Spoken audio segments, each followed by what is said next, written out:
अस्सलामु अलैकुम वरहमतुल्लाहि वबरकातुह। इन्नल हम्दुलिल्लाह नहमदुहु व नस्तईनुहु व नस्तगफिरुहु व नऊज़ु बिल्लाहि मिन शुरूरि अनफुसिना व मिन सय्यिआति अअमालिना। मन यहदिहिल्लाहु फला मुदिल्ल लहु व मन युद्लिल फला हादिय लहु व अशहदु अन ला इलाहा इल्लल्लाह वहदहु ला शरीका लहु व अशहदु अन्न मुहम्मदन अब्दुहु व रसूलुहु सल्लल्लाहु तआला अलैहि व अला आलिहि व सहबिहि व सल्लम तस्लीमन कसीरा। अम्मा बाद फ़क़द क़ाल इमाम अल-बुख़ारी रहमहुल्लाहु तआला बाबुल बुकाइ इंद क़िराअतिल क़ुरआन। क़ाल हद्दसना सदक़तु क़ाल अख़बरना यहया अन सुफ़यान अन सुलैमान अन इब्राहीम अन अबीदता अन अब्दिल्लाह रज़ियल्लाहु तआला अन्हु क़ाल यहया बाज़ुल हदीस अन अम्र इब्न मुर्रा क़ाल ली अन्नबी सल्लल्लाहु अलैहि वसल्लम व हद्दसना मुसद्ददुन अन यहया अन सुफ़यान अनिल आमश अन इब्राहीम अन अबीदता अन अब्दिल्लाह क़ाल अल आमश व बाज़ुल हदीस हद्दसनी अम्र इब्न मुर्रा अन इब्राहीम व अन अबीहि अन अबी दुहा अन अब्दिल्लाह रज़ियल्लाहु तआला अन्हु क़ाल क़ाल रसूलुल्लाह सल्लल्लाहु अलैहि वसल्लम इक़रा अलैया क़ाल क़ुल्तु अक़रअु अलैका व अलैका उन्ज़िल क़ाल इन्नी अश्तही अन अस्मअहु मिन गैरी क़ाल फ़क़रअतुन निसा हत्ता इज़ा बलगतु फ़कैफ़ इज़ा जीना मिन कुल्लि उम्मतिन बिशहीद व जीना बिका अला हाउलाइ शहीदा क़ाल लि कुफ़ औ अमसिक फ़राअयतु ऐनैहि तज़रिफ़ान। সম্মানিত ভাতৃমণ্ডলী, আল্লাহ রাব্বুল আলামিনের প্রশংসা এবং প্রিয় নবী সাল্লাল্লাহু আলাইহি সাল্লামের উপর সালাতু সালামের পর আজ জুমাবার 29শে শাবান 1446 হিজরি মোতাবেক 28শে ফেব্রুয়ারি 2025 আমাদের ধারাবাহিক আলোচনা সহিহুল বুখারীর ফাজাইলে কোরআন পর্ব নম্বর 7 এর মাধ্যমে ফাজাইলে কোরআনের পর্ব অর্থাৎ কোরআন কারীমের ফজিলত মহত্ব নামে যে পর্ব ইমাম বুখারীর এই কিতাবে রয়েছে সেটি আমরা শেষ করব ইনশাআল্লাহ। এই পর্বের অধ্যায় নম্বর 35-এ ইমাম বুখারী রাহিমাহুল্লাহ একটি মাসআলা সম্পর্কে অধ্যায় অনুষ্ঠিত করেছেন। মাসআলাটি প্রমাণ করার জন্য জায়েজ না জায়েজ নয়। বাবুল বুকা ইনদা কিরাআতিল কোরআন, এই অধ্যায় হচ্ছে কোরআনে কারীমের তেলাওয়াতের সময় কান্না করা। কোরআনে কারীম তেলাওয়াতের সময় কান্না করা জায়েজ না জায়েজ নয়? জি, চলবে না চলবে না? কি বলেন? জায়েজ? জায়েজ। এটা উত্তর সাধারণ মানুষের হলো। আর একজন আলেম, একজন ফাকির উত্তর হচ্ছে যে কোরআনে কারীমের তেলাওয়াতের দুটো অবস্থা রয়েছে, একটি সলাতের ভিতরে, একটি সলাতের বাইরে। নামাজের ভিতরে তো কোরআন তেলাওয়াত, মূল আসলে কোরআন তেলাওয়াত সাহাবায়ে কেরাম সালাফদের আদর্শ হচ্ছে তাহাজ্জুদে দীর্ঘ সময় ধরে। তার আগে রাসূলুল্লাহ সাল্লাল্লাহু আলাইহি সাল্লাম, জি, আমাদের সর্বপ্রথম সালাফ পূর্বসূরি হচ্ছে রাসূলুল্লাহ সাল্লাল্লাহু আলাইহি সাল্লাম, আর তারপরে সাহাবায়ে কেরামগণ, তারপরে তাবেঈন, তারপরে তাবা তাবেঈন রাদিয়াল্লাহু তাআলা আনহুম ওয়া আরদাহুম। তো রাসূলুল্লাহ সাহাবায়ে কেরামদের তাদের আদর্শ হচ্ছে কোরআনে কারীম সালাতের ভিতরে নামাজে তাহাজ্জুদে তেলাওয়াত করা বা তারাবিতে তেলাওয়াত করা। একা একা তাহাজ্জুদ পড়ছেন, দীর্ঘ সময় ধরে আপনি তাহাজ্জুদ পড়বেন, 2 ঘন্টা 3 ঘন্টা 4 ঘন্টা, আর কোরআন তেলাওয়াত করবেন। আর একজন নামাজের বাইরে কোরআন তেলাওয়াত করছেন, তার চাইতে ওই ব্যক্তি বেশি শ্রেষ্ঠ, ওই ব্যক্তির তেলাওয়াতের বেশি ফজিলত যে সালাত অবস্থায় নামাজের ভিতরে কোরআন কারীম তেলাওয়াত করে। তাহলে কান্নার বিষয়টি এখন, হ্যাঁ, এখানে দেখতে হবে যে আপনি নামাজের ভিতরে তেলাওয়াত করছেন আর কান্না করছেন, না নামাজের বাইরে। কিছু উলামা ফুকাহাদের কাছে নামাজের ভিতরে কান্না করা যাবে না, কিছু উলামা এরকম ফতোয়া দিয়েছে, কারণ এতে অন্যদের ডিস্টার্ব হবে। হ্যাঁ, আর তারপরে আপনার সেখানে নামাজে আপনার অনেক সময় কান্না করতে গিয়ে আওয়াজ হইতে পারে, শব্দ হয়ে যেতে পারে, যেটা কথার আকার ধারণ করতে পারে, হাউমাউ করে কান্না করো, যেটা চিৎকার করে কান্না করো। মানুষ যখন কান্না করে তখন অনেক সময় নিজেকে সামলে রাখতে পারে না, সামলে রাখতে পারে না, যার ফলে আওয়াজ উঁচু হয়ে যেতে পারে, হাওমায়ের কান্না বাচ্চাদের মতো হইতে পারে। তো সেই জন্য কিছু আমার আপত্তি করেছেন, যদি নামাজের বাইরে হয় তাহলে কান্নায় কোনো দ্বিমত নেই, যে কোরআন তেলাওয়াত করছে আর কান্না করছে। কোরআন তেলাওয়াতে কখন কান্না আসবে? যারা কোরআন না বুঝে পড়েন কান্না আসবে? আমার তো মনে হয় না। একমাত্র যদি আপনি তাকাল্লুফ করে কান্না করেন, সেটা অন্তর থেকে কান্না হবে না, জি, লৌকিকতা হইতে পারে, জি। এই জন্য কোরআনে কারীমের তেলাওয়াতের আসল এবং সালাতের দুয়া সূরা জিকির আজকারের আসল মাসআলা হচ্ছে যে বুঝে পড়তে হবে, অর্থ বুঝে কোরআন তেলাওয়াত করতে, বুঝে নামাজের দোয়া জিকির আজকার করতে হবে। এটা হচ্ছে মূল বিষয়। আর এটাতে আপনি চেষ্টা করেছেন কিনা, করছেন কিনা অর্থগুলি বুঝার, কমপক্ষে নামাজের ভিতরে আল্লাহু আকবার মানে কি, সুবহান রাব্বিয়াল আযীম মানে কি, সুবহান রাব্বিয়াল আলা মানে কি, আর রব্বানা ওয়ালাকাল হামদ সামি আল্লাহু লিমান হামিদা মানে কি, আর আল্লাহুম্মা গফিরলি ওয়ারহামনি ওয়াহদিনি ওয়াআফিনি ওয়ারযুকনি ওয়াজবুরনি ওয়ারফানি ইত্যাদি সব মানে কি, বা রব্বিগফিরলি রব্বিগফিরলি রব্বিগফিরলির মানে কি, আত্তাহিয়াতের অর্থ কি, দরুদের অর্থ কি, আর দোয়া মাসের অর্থ কি, এগুলো জানতে হবে। সালামের অর্থ কি, আসসালামু আলাইকুম ওয়া রাহমাতুল্লাহি ওয়া বারাকাতুহু বা রাহমাতুল্লাহ, এর অর্থ কি, এইটুকু জানা অত্যন্ত জরুরি। কারণ অর্থ জেনে নামাজ পড়া আর না জেনে আরবি ভাষায় সালাত আদায় করা, দুটোতে অনেক পার্থক্য রয়েছে। খুশুতে পার্থক্য, নামাজে মনোযোগ হয় পার্থক্য, একাগ্রতায় পার্থক্য, অনেক পার্থক্য রয়েছে। যখন পার্থক্য কোয়ালিটিতে, তখন নেকিতেও অনেক পার্থক্য রয়েছে। যেমন যার কোয়ালিটি হবে তেমন তার মূল্য হবে, এটা তো দুনিয়ার নীতিমালা। যেসব ব্র্যান্ডের আপনার পণ্য আছে, মাল সামান আছে, সেগুলি এমনি মানুষ দাম দিচ্ছে, দেখতেও ভালো লাগে না, তারপরে দাম দিচ্ছে। কারণ একবার কিনলে চলবে, 3 বছর 4 বছর চলছে একটা স্যান্ডেল ঝাড় জুতা, অথবা ওর একটা মূল্য আছে, যদি হোক ব্যাগ হোক অন্য কিছু হোক না কেন। কিন্তু যেটা কোনো ব্র্যান্ড নেই, কোনো কোয়ালিটি নেই, কিনে ওই প্রথম সপ্তাহে প্রথম দিনই ছিঁড়ে গেল স্যান্ডেল জুতা, হচ্ছে না। তাহলে আপনার ওই রকমই যদি নামাজ হয়, তো নেকিও ওই রকমই হবে। এই জন্য আমি সবসময় উৎসাহিত করব যে নামাজের দোয়া জিকির আজকারগুলি পড়বেন অর্থ বুঝে, যাতে আপনার নামাজের কোয়ালিটিটা অতি সুন্দর হয়, সবও পরিপূর্ণ হয়। এইরকম কোরআনে কারীম তেলাওয়াত করবেন, অল্প হইল, খতম বেশি করা বেশি গুরুত্বপূর্ণ নয়, বরং অল্পই খতম করলাম, 1 খতমে দিলাম, 3 খতম 4 খতম 5 খতম না দিই, কিন্তু অর্থ বুঝে পড়লাম। অর্থ বুঝে, সাধারণ মানুষদের জন্য বলছি, ভালো আলেম তেলাওয়াত করছে, শুধু হাফেজ আর কারি নয়, তো অসুবিধা নেই, হয়তো মাসে 3 খতম 4 খতম রমজানে বা অন্য মাসেও দিলেও সে অর্থ বুঝতে পারে, পড়ার সাথে সাথে অর্থ বুঝছে। কিন্তু সেটা তো সাধারণ মানুষের জন্য, যে অল্প কিছু জ্ঞান অর্জন করছে, তার পক্ষে সম্ভব না। হয়তো কোরআন বুঝছে, কিন্তু আস্তে আস্তে আস্তে ধীরে পড়লে বুঝবে হয়তো কিছু, কিন্তু তাড়াতাড়ি করে পড়লে কিছু বুঝবে না, শুধু খতম যদি উদ্দেশ্য থাকে। তো শুধু খতম 3 খতম 4 খতমের চাইতে 1 খতম যদি করেন অর্থ বুঝে, 3 খতম 4 খতম করলেন অর্থ বুঝাবিহীন না বুঝে, আর একজন 1 খতমই দিলেন, অথবা 1 খতমও দিতে পারলেন না, কিন্তু 10টা পারা 20টা পারা পড়লেন, 15টা পারা পড়লেন আপনি, আর সেটা অর্থ বুঝে পড়লেন, আপনার নেকি বেশি, আপনার ফলাফল বেশি, আপনার কোয়ালিটি সুন্দর, আপনার রেজাল্ট বেশি। আপনার জীবনে কোরআনে কারীমের প্রভাব পড়বে, আপনার জীবনে ইনকিলাব, বিপ্লব আসবে। আপনি ভালো হলে আরও ভালো হয়ে যাবেন, আর মন্দ হইলে আপনি ভালোর দিকে চলে যাবেন। কিন্তু সিম্পল হাফেজ কারি কিছুই বুঝে না, লা রাইবা ফি হুদাল মুত্তাকিন, কিছুই বুঝলো না, এই কোরআনে সন্দেহ নেই, আর কোরআনের বিপরীত জীবনযাপন করছে, আর কর্মকাণ্ড রোজগার করছে, কোনো পরিবর্তন নেই। এত হেফজ করি, কষ্ট করি, তারপরে জীবনে কোনো পরিবর্তন নেই অধিকাংশ। তো এই জন্য আবার বলছি, কোরআনে কারীম বুঝে পড়তে হবে।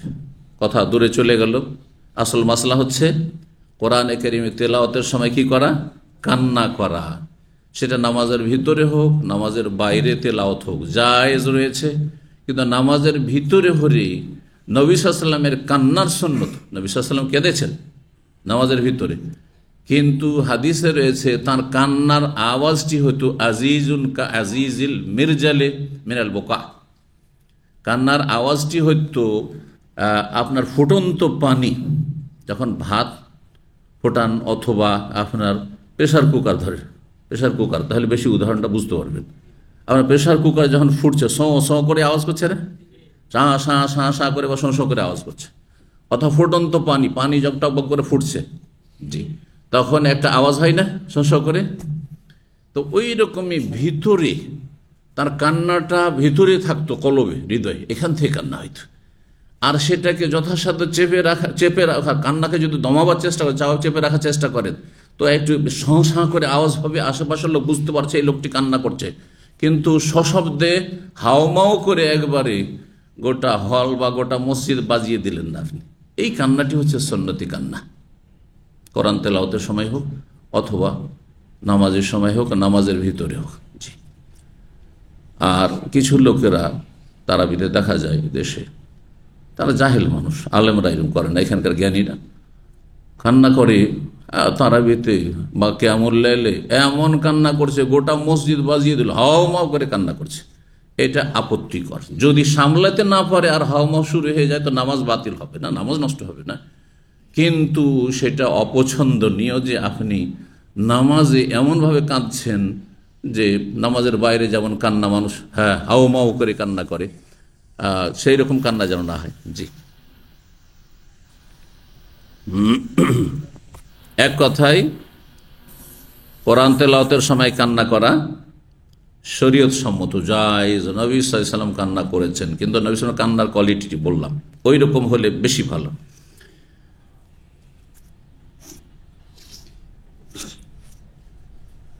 হাদিস নম্বর 5055। এই হাদিসটি কয়েকটি সনদে এসেছে। ইমাম বুখারীর প্রথম সনদে সাদাকা নামক বর্ণনাকারী, তার ওস্তাদ ইয়াহিয়া, তার ওস্তাদ সুফিয়ান, জি, সুফিয়ান বিন ওয়াইনা বা সুফিয়ান সৌরি। আর দ্বিতীয় সনদে ইমাম বুখারীর ওস্তাদ মুসাদ্দাদ বিন মুসারহাদ, আর তিনি ইয়াহিয়া থেকে সেখানে গিয়ে মিলছে, আর তারপরে সুফিয়ান।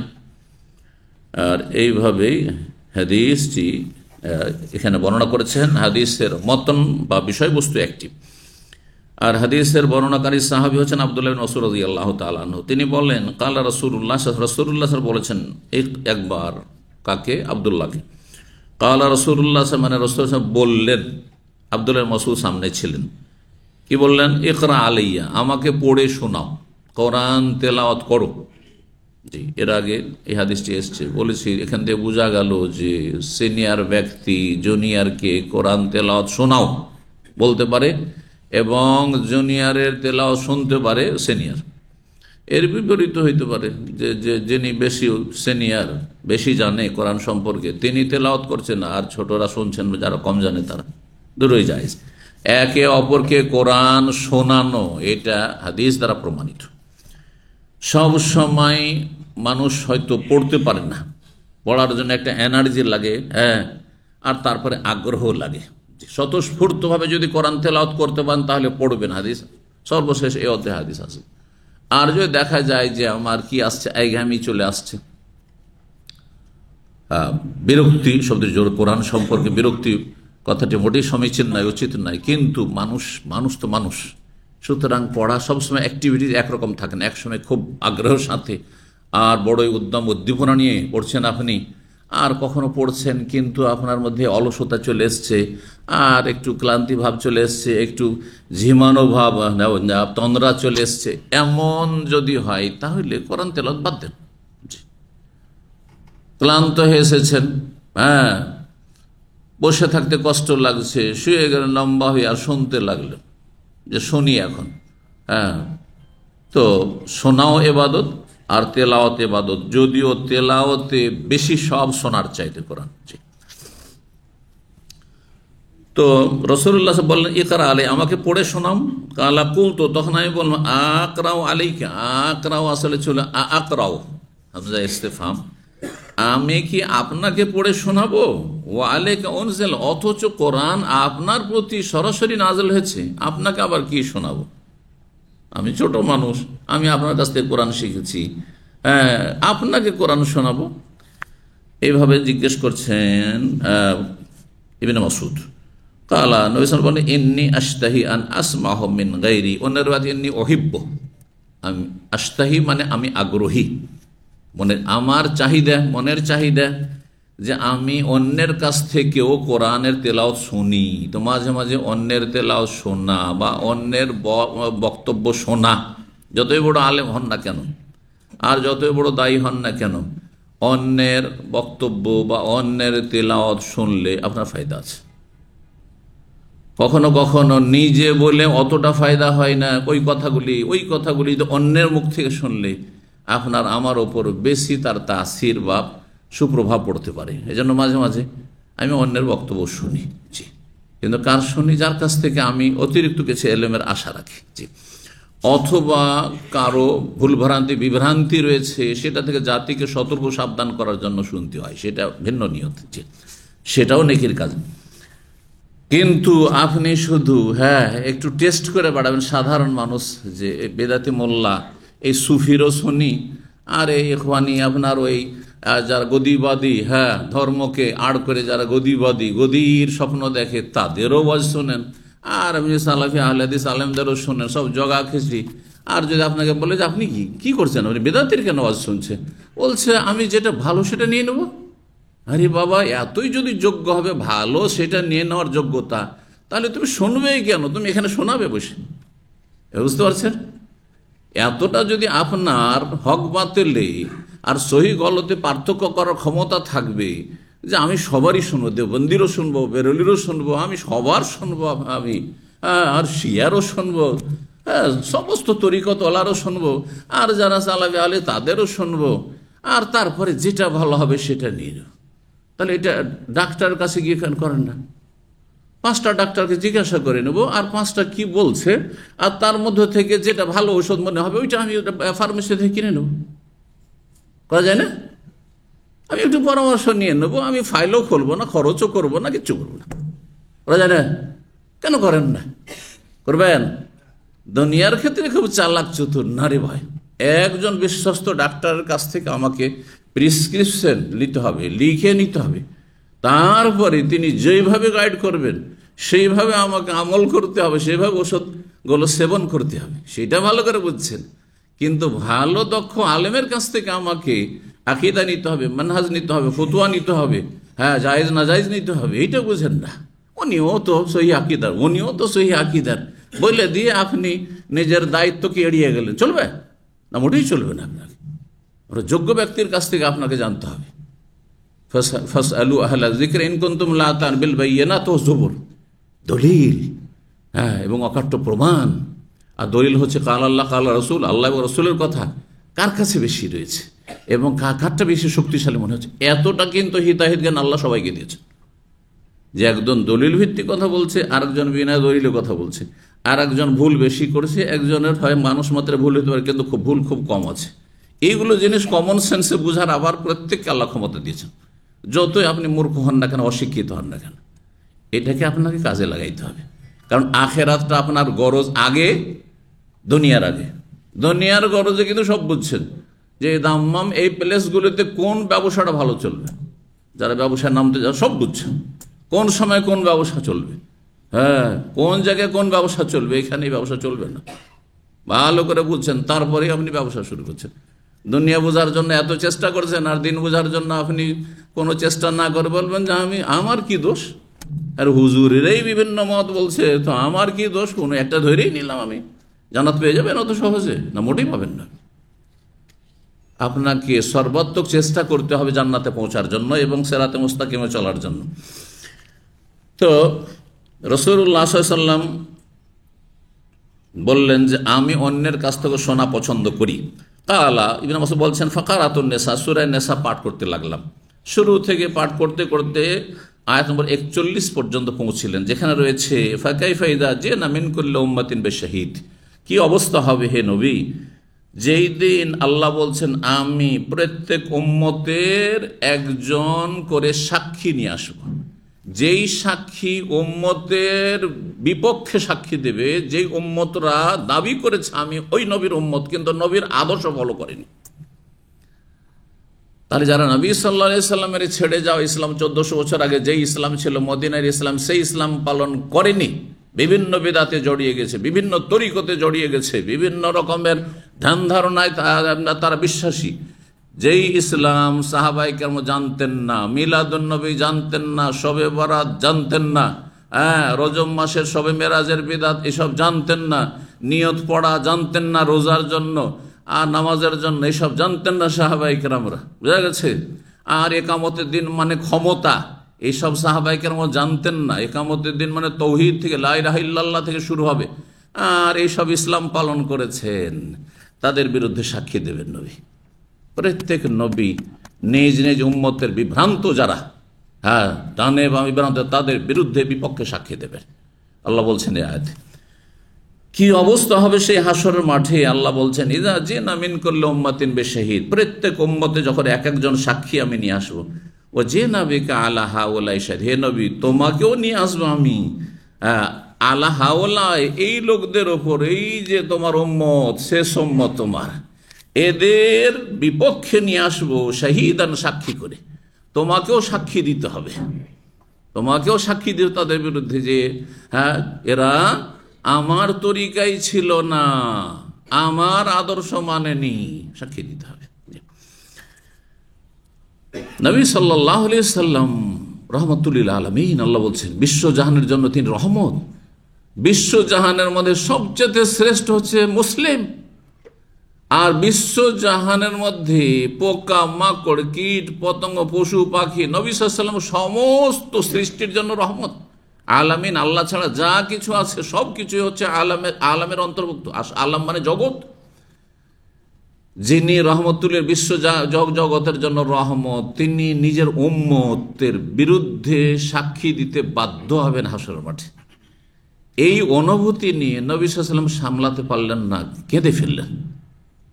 জি, বলছেন ইবনে মাসউদ, নবী সাল্লাল্লাহু আলাইহি ওয়াসাল্লাম যখন এই আয়াতে আমি পৌঁছিলাম, তখন তিনি বলেন কুফা, থেমে যাও, আও আমসেক, থেমে যাও। আর একটি শব্দ যেটা বেশি প্রসিদ্ধ, অধিকাংশ হাদিসে এসছে, গত হাদিসে কি শব্দ? হাসবোকা। কি হাসবোক? আজকাল আরব দেশে যখন বিভিন্ন প্রতিযোগিতাগুলিতে তেলাওয়াত করে, যেটা আপনার আন্তর্জাতিক প্রতিযোগিতা মক্কাতুল মুকাররমে হয়, যদি শুনে থাকেন আপনার রেডিওতে টিভিতে, সেটা প্রচার হয়, কিন্তু মোটামুটি মহরম মাসে, হজের পরে মহরম মাসে হয়, হাজিরা বিদায়ের সময় থাকে, ওই সময়টা কিন্তু প্রতি বছরই হয় কিং আব্দুল আজিজ আন্তর্জাতিক প্রতিযোগিতা। আর তাতে খুব মূল্যবান পুরস্কার থাকে।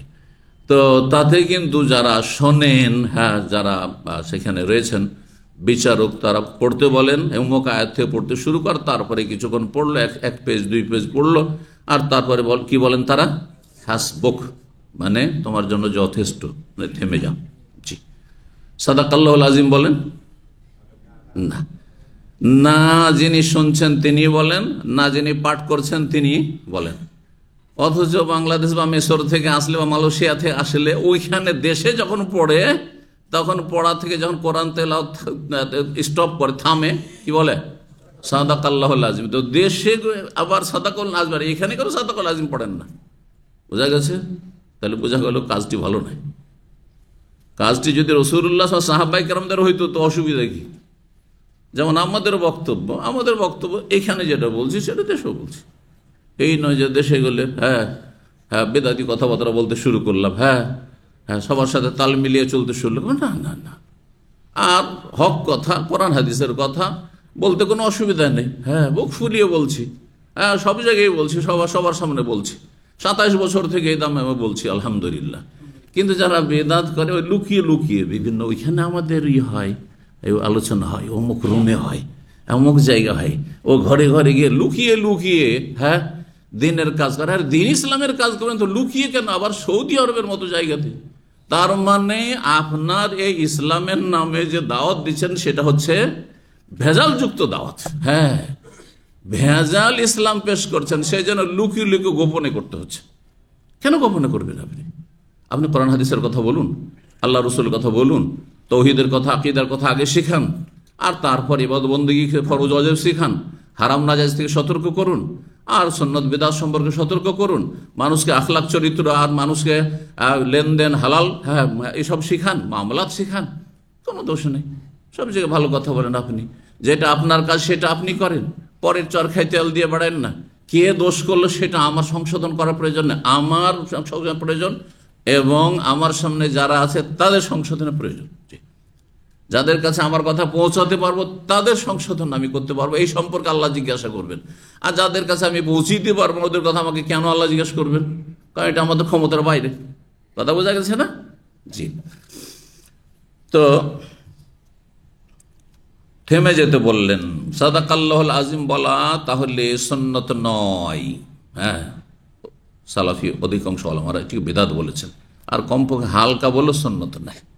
আপনি এইটাকে নেকির আশায় বলছেন, আর কোনো কাজকে নেকির আশায় যদি করেন বা বলেন অথচ সেটা নেকি নয় তাহলে বিদআত, যার ফলে সাদাকাল্লাহুল আজিম বলবেন না কোরআন তেলাওয়াতের শেষে। ফারাআইতু আইনাইহি তাজরিফান, ইবনে মাসউদ বলছেন যে তারপরে আমি দেখছি যে রাসূলুল্লাহ দুই চক্ষু থেকে অশ্রু ঝরছে, কান্না করছেন রাসূলুল্লাহ সাল্লাল্লাহু আলাইহি ওয়াসাল্লাম। তাহলে কোরআন তেলাওয়াত শুনে অথবা কোরআন তেলাওয়াত করে কান্না করা প্রমাণিত হলো এই হাদিস দ্বারা। 5056 নম্বর হাদিস, আব্দুল্লাহ ইবনে মাসউদের ওই হাদিসে তিনি বলছেন যে নবী আমাকে বলে ইকরা আলাইয়া, পড়ে শোনা। কুলতু আকরা আলাইকা ওয়া আলাইকা উনজিল, আপনার উপর নাযিল, আপনাকে আবার পড়ে শোনাবো। কালে ইন্নী উহিব্বান আসমাহু মিন গায়রি, এখানে ওহিব্ব শব্দ এসেছে আশতাহির জায়গায়, আমি পছন্দ করি যে অন্যের কাছ থেকে মাঝে মধ্যে শুনি। 36 নম্বর অধ্যায় বলছে বাবু ইসমে মান রাআ বিকিরাতিল কোরআন আও তাআক্কালা বিহি আও ফাজারা বিহি। এই অধ্যায় হচ্ছে এমন ব্যক্তির পাপ সম্পর্কে, গুনাহ সম্পর্কে যে কোরআনে কারীম তেলাওয়াত করে লোক দেখানো, মানুষকে দেখানোর জন্য যে আমি কারি এইরকম, আমি এই রকমের পাকা হাফেজ, আমি এই রকমের আলেম, আমি এই রকমের বক্তা, আমার মতো কেউ নেই। যাদের অন্তরে এইসব অহংকার থাকে তাদের মধ্যে শিরক রয়েছে। কারণ গরজ কি? দুনিয়া। আর আপনি দিন করে যদি দুনিয়া গরজ করেন এটা একটি শিরক। দিন পালন করে যদি দুনিয়া গরজ করেন তো এটা কি? শিরক। ধরেন আপনার কফিলটা দেখেছেন, মাশাআল্লাহ আল্লাহর বান্দা, খুব পরহেজগার, ওলিউল্লাহ, হ্যাঁ, সে নামাজি, আমেলকে খুব ভালোবাসে, হ্যাঁ, দাড়িওয়ালা আমেলকে খুব ভালোবাসে। এটা পান তো আল্লাহর বড় নিয়ামত, যদি পেয়ে যান তো। হ্যাঁ, তো এরকম পেয়ে গেছেন, তারপরে দাড়ি ছিল না অথবা নামাজ ছিল না আপনার, হ্যাঁ, আর দেখছেন যে যারা দাড়িওয়ালা আমেল আর যারা 5 ওয়াক্ত নামাজি ফজরে যাদেরকে আমার কফিল পায় তাদের বেতন একবারে ধাই ধাই করে বাড়িয়ে দেয়, হ্যাঁ, অথবা তাদেরকে প্রতি মাসে 100-200 রিয়ালকে বকশিস দেয়, বুঝতে পারছেন? তখন আপনি একেবারে ফজরে হাজির, হ্যাঁ, দিলেন লম্বা দাড়ি ছেড়ে, কিসের জন্য? আপনার কফিলকে খুশি করার জন্য। মান রাআ বিকিরাআ মানে অন্যকে দেখানোর জন্য, রাআ মানে নিজে দেখা, রাআ জি এর মানে হচ্ছে কাতালা বাবে মুফাল্লাত থেকে অন্যকে দেখানো, লোক দেখানো কোরআন তেলাওয়াত, লোক দেখানো নামাজ, লোক দেখানো দান সাদকা, লোক দেখানো হজ উমরা। এই উমরায় গেলেন আর যাওয়ার পরে হ্যাঁ যেখানে সেখানে এহরাম পড়তেই দিলেন একটা ছবি নিয়ে, আর তারপরে ফেসবুকে ছেড়ে দিলেন, হ্যাঁ, আর সুন্দর কথা, কত সুন্দর, আল্লাহ যেন আমার উমরা কবুল করেন, সারা দুনিয়াকে জানিয়ে দিলেন আপনার দোয়া। উদ্দেশ্যটা কি? এই দোয়া করা উদ্দেশ্য? দোয়া করে লুকিয়ে করবেন আপনি কেন? সোশ্যাল মিডিয়াতে আপনার ছবি দিয়ে, এহরামের ছবি দিয়ে দোয়া করবেন আপনি? আবার যখন কাবা ঘুরছেন, চক্কর লাগাচ্ছেন, ওই ছবি দিলেন একটা ছেড়ে, আমি তওয়াফ করছি আল্লাহর ঘরের, মাশাআল্লাহ। তারপরে সাফাতে উঠে একটা ছবি দিলেন, মারওয়াতে একটা ছবি, লা হাওলা ওয়ালা কুওয়াতা ইল্লা বিল্লাহ। উদ্দেশ্য কি? দিলেন সোশ্যাল মিডিয়াতে ছেড়ে আপনি, কেন? বুঝি না, যত গোপনে রাখবেন তত ভালো।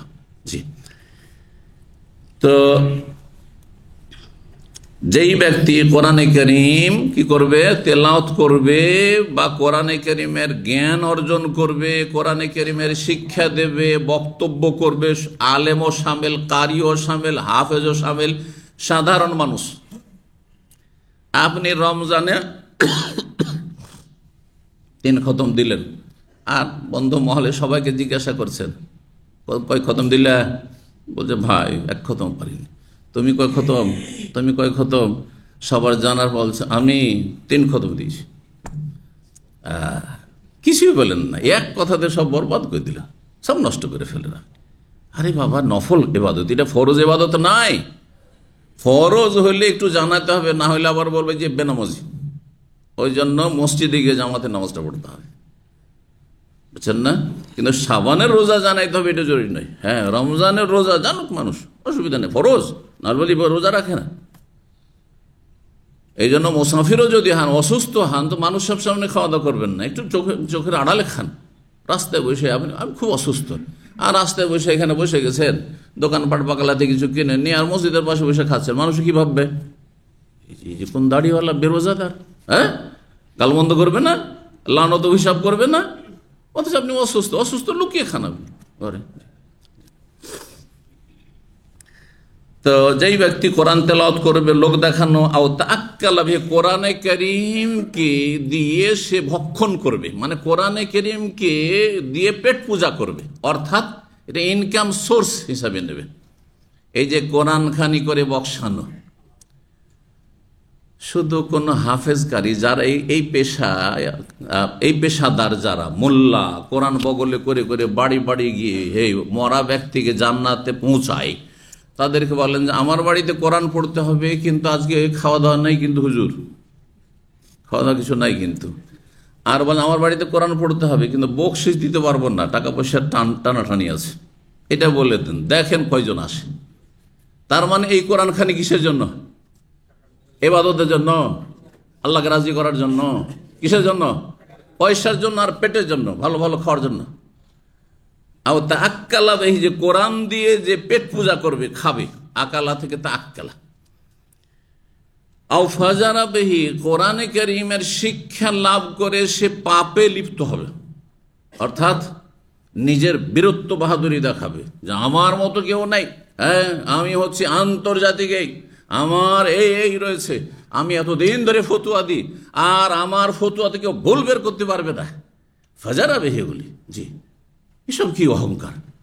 আপনাকে আল্লাহ কোরআনের জ্ঞান দিয়েছেন, এটা তো আল্লাহর এহসান অবদান, আমাকে দিয়েছেন, এটি আল্লাহর এহসান, আমাকে না দিয়ে আপনাদেরকে দিয়ে দিতে পারতেন, আল্লাহ আর একটা কোন গরিবকে দিয়ে দিতে পারতেন। এটা আল্লাহ শুকরিয়া আদায় করা উচিত। না, আমার মতো কেউ নেই, আমি যা বলি এতে ভুল হইতে পারে না, নাউজুবিল্লাহ।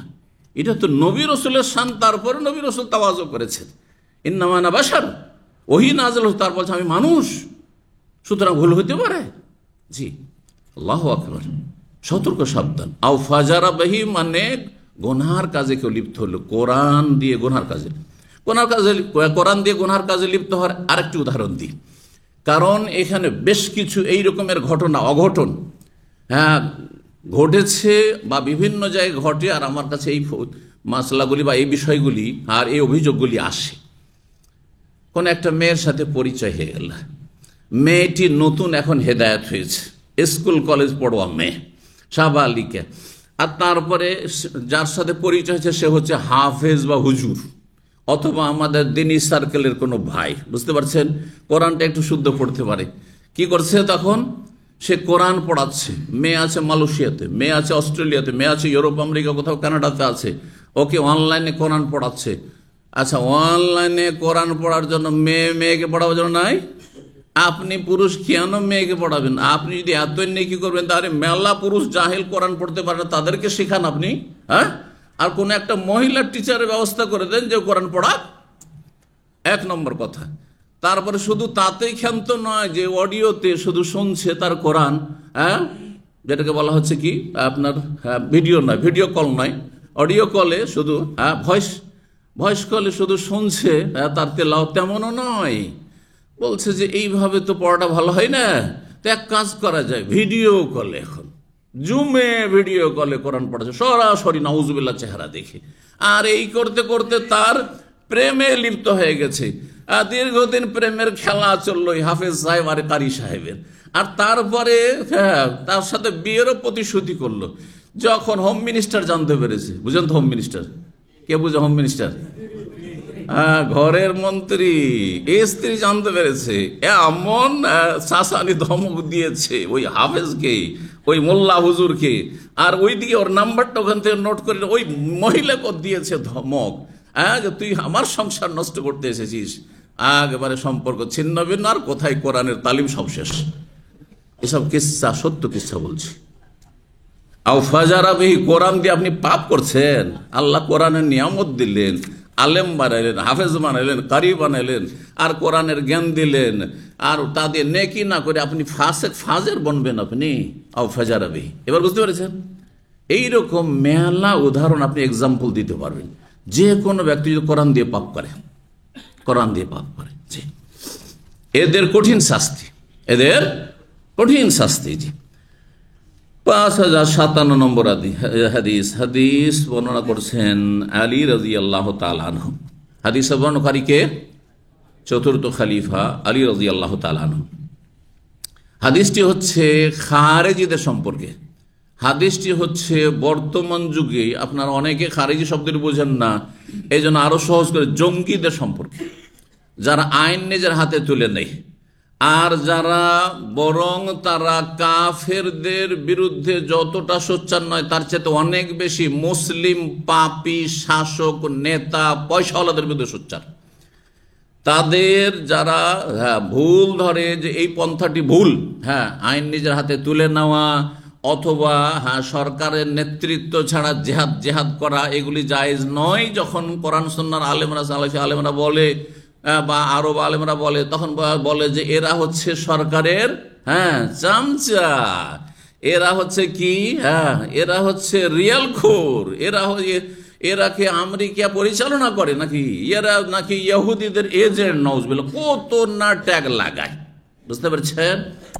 বরং কোরআন সুন্নাহ আলেমদেরকে তারা মুনাফিক বলে, যে এরা দেখতে তো মুসলিম বেশভূষায়, কিন্তু এরা আমাদের জেহাদে একমত নয়। তাদের কথিত জেহাদ, যেটা সত্যিকার অর্থে ফাসাদ।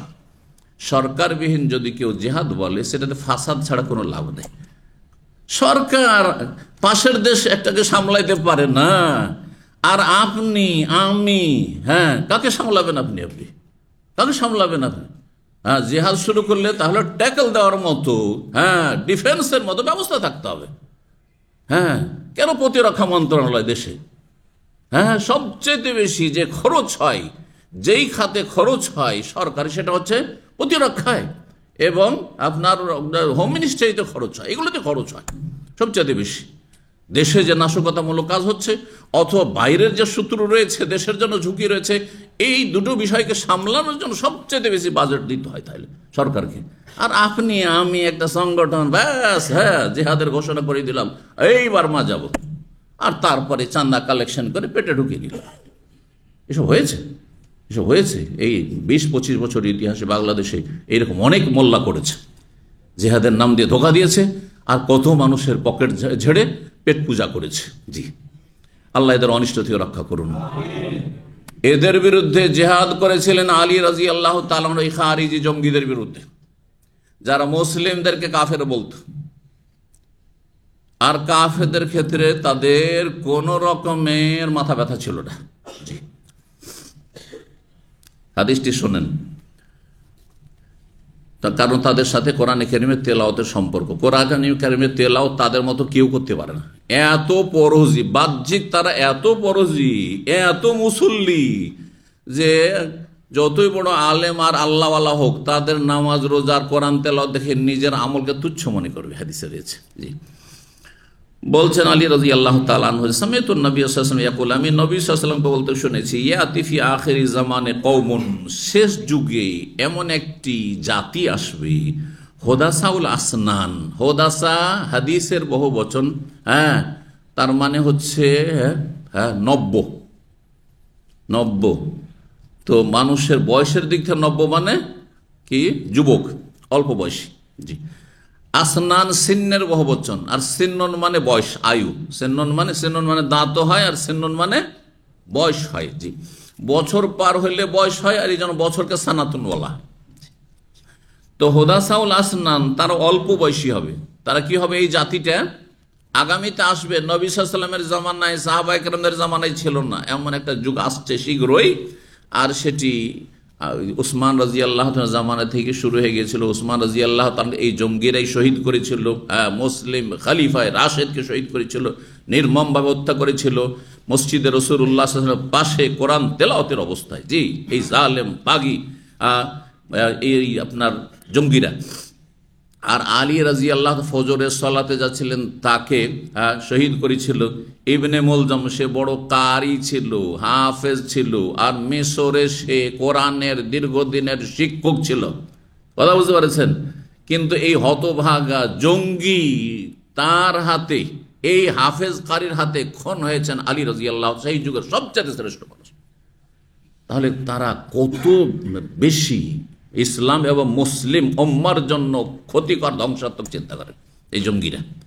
জঙ্গিরাই সুযোগ করে দিয়েছে কাফের ইহুদি নাসারাদের জন্য, মুসলিম দেশগুলির আক্রমণ করার জন্য, মুসলিমদেরকে জঙ্গি ট্যাগ লাগানোর জন্য, দাড়িওয়ালাদেরকে বদনাম করার জন্য, ধার্মিক লোকদেরকে বদনাম করার জন্য। যার ফলে শুধু তারাই নয়, বরং মুসলিম দেশের যারা গোয়েন্দা সংস্থা, তাদের মগজ ধোলাই করে দিয়েছে যে দাড়ি দেখলে কিন্তু সন্দেহ করে, দাড়ি মানে জঙ্গি হইতে পারে, দাড়ি মানে দাড়ির তলায় বম রাখা থাকতে পারে। কথা বুঝতে পারছেন? মানে তাদেরকেও কনভিন্স করে দিয়েছে, যার ফলে মুসলিম দেশে গেলেও দাড়ি নিয়ে হয়রানি হইতে হয়। এর পিছনে কি কাজ করেছে? ওই যে জঙ্গি কিছু কথিত ইসলামপন্থী, কিন্তু এরা আসলে জঙ্গি, ইসলামের শত্রু, ঘরের শত্রু। এরা দাড়ি নিয়ে, আমাদের শাকাল সুরাত নিয়ে গিয়ে বম ব্লাস্টিং করেছে। তখন তো সরকারের লোক যারা গোয়েন্দা বিভাগ, তারা তো বুঝতে পারছে না যে কোন দাড়িওয়ালা হচ্ছে সহি আকীদা মানহাজের, যারা এগুলো করে না। ইসলাম যেহেতু এগুলো সমর্থন করে না, অশান্তি এবং বিশৃঙ্খলা, আল্লাহ লা ইউহিব্বুল ফাসাদ, আল্লাহ ফাসাদ পছন্দ করে না। আর এর মুসলিম দেশের বম ব্লাস্টিং করে, 63টা ডিস্ট্রিক্টে 63টা বম পেতে রেখে দিল। এগুলো ইসলামের কাজ নাকি? কখনো ইসলামের কাজ নয়। ইসলাম এবং মুসলিম বিশ্বের সবচেয়ে বেশি ক্ষতি করেছে এই জঙ্গিরা, ফাসাদিরা। যে সতর্ক, সাবধান। ইসলামের জেহাদ আছে, কিন্তু তার শর্ত আছে। যেমন ইসলামের রোজা আছে, তার শর্ত আছে না? শর্ত নাই? নাবালকের রোজা আছে, ফরজ। আচ্ছা, অসুস্থ লোকের রোজা আছে, স্থায়ী রোগীর রোজা আছে না ফিদিয়া আছে? আচ্ছা, মুসাফির মানুষের রোজা আছে না ছাড় আছে, তুমি অন্য সময় রেখে নিও? তাহলে এগুলো হচ্ছে শর্ত রোজা ফরজ হওয়ার জন্য। আচ্ছা, গরিব মানুষের জাকাত আছে, গরিব মানুষের হজ আছে। এখানে 20 বছর থাকলেন, কিন্তু মাসে যা ইনকাম করছেন সব খেয়ে দিয়ে শেষ হয়ে যাচ্ছে, সংসার চালাতে হিমশিম খাচ্ছেন, আপনার হজ ফরজ? তাহলে হজ ফরজ হওয়ার জন্য শর্ত আছে, আপনার রোজা ফরজের শর্ত রয়েছে, সমস্ত কিছু ফরজের জন্য শর্ত। জিহাদের জন্য কোনো শর্ত নেই, কন্ডিশন নেই। তার একটি শর্ত হচ্ছে মুসলিম শাসকের নেতৃত্ব হইতে হবে। সহিহ বুখারীর হাদিস এই শর্তের কথা রয়েছে, ইন্নামাল ইমামু জান্নাতুন, ইমাম হচ্ছে ঢাল, বর্মস্বরূপ। ইউকাতালু মিন ওয়ারাহি, ইমাম দেশের শাসকের নেতৃত্বে জিহাদ হবে। এমনি সশস্ত্র জিহাদ হইলে দেশের শাসক নেতৃত্বে, কথার জেহাদ, এই যে দাওয়াত, এগুলো কথার জেহাদ। কথার জেহাদে সরকারের নেতৃত্ব লাগে না, যে সরকারের নেতৃত্বে আমাকে ওয়াজ করতে হবে, বক্তব্য করতে হবে। অন্তর থেকে আমি পাপীকে ঘৃণা করবো, সরকারের নেতৃত্বে সরকার বলবে ঘৃণা করো, তাইলে ঘৃণা করো, না, মোটেই না। আমি সবসময় পাপকে ঘৃণা করি, পাপীকে ঘৃণা করি। জি, কিন্তু যখন অস্ত্র ধরবেন, তখন আপনার প্রতিপক্ষ অস্ত্র ধরতে পারে। কথা বোঝা গেছে? আপনার দুশমন অস্ত্র ধরবে, তারা আপনার চাইতে শক্তিশালী হবে, এটাই স্বাভাবিক, কারণ সবসময় তাদের কাছে শক্তি এবং সংখ্যা বেশি থেকেছে। সুতরাং আপনাকে ডিফেন্স, প্রতিরক্ষার জন্য ব্যবস্থা, ওই রকম যথাযথ ব্যবস্থা থাকতে হবে আপনার কাছে। আর আপনি কিভাবে এই ব্যবস্থা রাখবেন সরকার ছাড়া? এই জন্য সরকার নেতৃত্ব ছাড়া জিহাদ নেই। তো বলছে আজকাল তো সরকার করে না, সরকার বুঝবে। আপনার কি জবাব দেওয়ার আছে? রব যদি জিজ্ঞাসা করেন যে জেহাদের প্রয়োজন ছিল, ফরজ ছিল, করনি কেন, সরকারকে আল্লাহ জিজ্ঞাসা করবেন, আমাকেও জিজ্ঞাসা করবেন না, আপনাকেও জিজ্ঞাসা করবেন। এত কেন পেরেশান? পরে দায়িত্ব নিয়ে। বুঝা গেছে? জি। বলছেন যে এমন এক জাতি আসবে শেষ জামানে, তারা হবে কি হোদাসাউল, তাদের কিছু লক্ষণ, অনেকগুলি লক্ষণ বলেছেন, এখানে কয়েকটি লক্ষণ রয়েছে। হোদাসাউল আসনান, তারা অল্প বয়সী হবে। সুফাহাউল, সফিহুন মানে বোকা, সফিহুন মানে হচ্ছে নির্বোধ, সায়াকুলুস সুফাহা মিনান নাস, যারা নির্বোধ মানুষ, হ্যাঁ, অল্প বুদ্ধির মানুষ। জি, কোরআনে কারিমে শব্দ রয়েছে। আহলাম হুলমের বহুবচন, মানে আপনার বয়স যে আপনার বা যৌবন। তো সোফাউল আহলাম এরা কি হবে? হ্যাঁ, অল্প বুদ্ধির যুবক পার্টি হবে, এরা কোনো মুরব্বী হবে না। এদের বয়স 40-এ যাবে না, কারণ 40 হলে মানুষের জ্ঞান পরিপক্ক হয়ে যায়, তখন দূরদর্শিতা চলে আসে। এর পরিণামটা কোথায় গিয়ে গড়াবে এগুলো চিন্তা করে। কিন্তু একটা ছেলে 10 থেকে নিয়ে 25 পর্যন্ত এই পরিণাম বলে চিন্তা করে না, যে আচ্ছা ঠিক আছে, আমি তো একটা অস্ত্র ধরে নিলাম, আর একটা কাফেরকে সুযোগে পেয়েছি, মেরেই দিলাম আল্লাহর দুশ্মন বলে, আর শেষ এর রেজাল্টটা কি হবে? আমার একটা কাফেরকে মারার জন্য গোটা বিশ্বের কাফের শক্তি আমার দেশের বিরুদ্ধে, আমার বিরুদ্ধে, আমার গোটা বংশের বিরুদ্ধে যে উঠে পড়ে লাগবে, আমার বংশ নিশ্চিহ্ন হয়ে যাবে, দেশটাই বরবাদ হয়ে যাবে। এগুলো কি বুঝবে? এটা কে বুঝবে? 40 বছর বয়স হলে তখন বুঝার শক্তি হবে। এই জন্য খারেজিরে অধিকাংশ জঙ্গি পোলাপান, এগুলি সব পোলাপান, তাদের বয়স 40-এর উপরে পাবেনই না, খুঁজেই পাবেন না। এদের বয়স 10 থেকে শুরু হয়, আর এদের বয়স 25-এ গিয়ে শেষ হয়ে যায়। এরা হচ্ছে জঙ্গি। এই সময়কালে যদি চরমপন্থী হয়ে যায়, খারেজি হয়ে যায়, তাহলে বড়ই ফিতনা আপনার ছেলে মেয়েদের জন্য। এই ফিতনা থেকে যেমন ছেলে মেয়েকে বাঁচাইতে হবে, তেমনি আর একটি বড় ফিতনা হচ্ছে নাস্তিকতার ফিতনা থেকে বাঁচাইতে হবে। এই সময়টা যদি ছেলে নাস্তিক হয়ে যায়, সেকুলার হয়ে যায়, বেদিন হয়ে যায়, পরকাল সম্পর্কে সন্দিহান হয়ে যায়, ওই ছেলেকে আর নামাজ রোজা ধরাইতে পারবেন না, দিন ধরাইতে পারবেন না। দুটোই বড় ফিতনা, শুধু একদিকে নজর দিলে হবে না। হ্যাঁ, তো বলছেন যে এরা কি হবে? অল্প বুদ্ধির হবে। ইয়াকুলুনা মিন খায়রি কওলিল বারিয়াতি, এরা সৃষ্টির সবচাইতে সেরা যিনি, তার কথাগুলি বলবে। সৃষ্টির সবচাইতে বেশি সেরা বা সবার সেরা কে? হ্যাঁ, সবার সেরা কে? রাসূলুল্লাহ। হ্যাঁ, খায়রুল বারিয়া মানে সৃষ্টি জগতের সেরা, সৃষ্টি জগতের সেরা মোহাম্মদ রাসূলুল্লাহ সাল্লাল্লাহু আলাইহি ওয়াসাল্লাম। তো মোহাম্মদ রাসূলুল্লাহ কথা বলবেন, হাদিসও পড়বে, আয়াত পড়ে শোনাবে, আল জেহাদের আয়াত পড়বে, সশস্ত্র লড়াইয়ের আয়াত পড়বে, হ্যাঁ, তারপরে আপনার হাদিস পড়বে, ওই জেহাদের আয়াতগুলি পড়বে। কিন্তু যেই হাদিসগুলিতে শর্তের কথা আছে, যে আয়াতে আছে যে মক্কার মুসলিমদেরকে বলা হচ্ছে কুফু আইদিয়াকুম, খবরদার আবু জাহাল কাফের যদি মারেও মরেও যাও তবুও হাতকে গুটিয়ে রাখবে, এটা কোরআনের আয়াত। তাহলে এখন মুসলিম জাতি যেখানে পৌঁছে গেছে নিচে নামতে নামতে, সেটা মক্কার দুর্বল জাতির চাইতে ভালো অবস্থায় নেই। ভালো করে মনে রাখবেন, এত সহজ মনে করছেন আপনি। সারা বিশ্বের যে সব শক্তিগুলি রয়েছে আজকাল, দুনিয়ার দিক থেকে, অস্ত্রের দিক থেকে, তাদের সাথে তুলনা করলে মুসলিম জাতির অবস্থা এখন মক্কি জীবনের মতো অবস্থা হয়ে গেছে। সংখ্যা বেশি থাকলে হবে, সংখ্যা আছে, আর জমিনে খুব একবারে বিশাল মিছিল বের করে লড়াই করেন। আজকালকার লড়াই কি জমিনই লড়াই হচ্ছে? একসময় তরবারির লড়াই ছিল, উটের পিঠে আর ঘোড়ার পিঠে লড়াই ছিল। এখনকার লড়াই কিসের? আরে আপন জায়গায় বসে শুধু সুইচ টিপবে, গোটা দেশ শেষ করে দিবে। আসতে হবে না, আপনার আকাশে উড়েও আসতে হবে না, ঠিক কিনা? আছে কি আপনাদের কাছে এগুলো? আছে? আর এসব যদি নিতে হয় তো ওদের কাছ থেকে খরিদ করতে হবে। ওরা ভালোটা দেবে নাকি? আবার ভালো কোয়ালিটিটা দিবে না, যেটা এক্সপায়ার হতে যাচ্ছে ওইটা দিবে? তো ওইটা দিয়ে কি করবেন তাদের? আপনি নিজের অবস্থা বুঝে ব্যবস্থা করেন আপনি। আল্লাহ বুঝার তৌফিক দান করুন। তো বলছেন যে এরা সবচেয়ে শ্রেষ্ঠ জিনিস সৃষ্টির, তার কথাগুলি বলবে। এমন মানে খুব ভালো ভালো কথা বলবে, আকর্ষণীয় কথা বলবে, ইসলামের কথা বলবে। ইয়ামরুকুন মিনাল ইসলাম, কিন্তু তারা ইসলাম থেকে বেরিয়ে যাবে। কামা ইয়ামরুকুস সাহমু মিনার রামিয়া, যেমন তীর বেরিয়ে যায় শিকারী পশুর এপার থেকে ফুটো করে ওই পারে চলে যায়। হ্যাঁ, ধরেন একটা হরিণ শিকার করছেন, আর হরিণের পেটে তীর দ্রুত বেগে গিয়ে ছেদ করে এপার থেকে ওপার চলে গেল, তীর বেরিয়ে চলে গেল। এত দ্রুত বেগে তীর বেরিয়ে গেছে যে তীরটা উঠিয়ে যদি দেখেন তো একটু রক্তের ফোঁটাও দেখতে পাবেন না, একটা পশমও দেখতে পাবেন না। কেন? কারণ দ্রুত বেগে যাওয়ার কারণে একটু রক্ত লাগারও, হ্যাঁ, সমানও সেখানে থামেনি সেই তীরটি। ঠিক ওই রকমই এরা যে কোরআন পড়ছে, কিন্তু কোরআনের একটু আদর্শ তাদের জীবনে পাবেন না। সব আবেগী, আবেগ তাদের ধর্ম। বলছেন যে লা ইউজাউযু ঈমানু হানাজুহুম, তাদের ঈমান তাদের কণ্ঠনালীর নিচে নামবে না। তেলাওয়াত এখানে করছে, নিচে কলবে নামবে না কথাগুলি, আল্লাহর কোরআনের কথা। ফাইনামা লাকিতুমুহুম, যেখানে পাও না কেন, নবী সাল্লাল্লাহু আলাইহি ওয়াসাল্লাম বলছেন ওদেরকে, এই জঙ্গিদেরকে, ফাকতুলুহুম, এদেরকে মারো, এদেরকে হত্যা করো। এই হত্যা কে করবে? আপনারা একটা জঙ্গি পেয়েছেন আর গণপিটুনি দিতে লাগবেন না, এটা হারাম। এই যে আজকাল ছিনতাইকারী ধরছে আর আপনার ডাকাত ধরছে আর গণপিটুনি দিয়ে মেরে দিচ্ছে, এটা হারাম কাজ। কিন্তু কি করতে হবে তাহলে? যারা এই কাজ করছে গোটা সমাজের লোক জালেম, যদি ওই লোকটি মরে যায় তো গোটা সমাজের লোক খুনি। বোঝা গেছে? ইসলাম কি বলে? ইসলামে সুবিচার আছে। চুরি করেছে, চোরের হাত কাটবে। হাত কাটবে কে? সরকার। সরকারের ঘরে তুলে দেন আপনি, হ্যাঁ, থানা পুলিশকে দিয়ে দেন।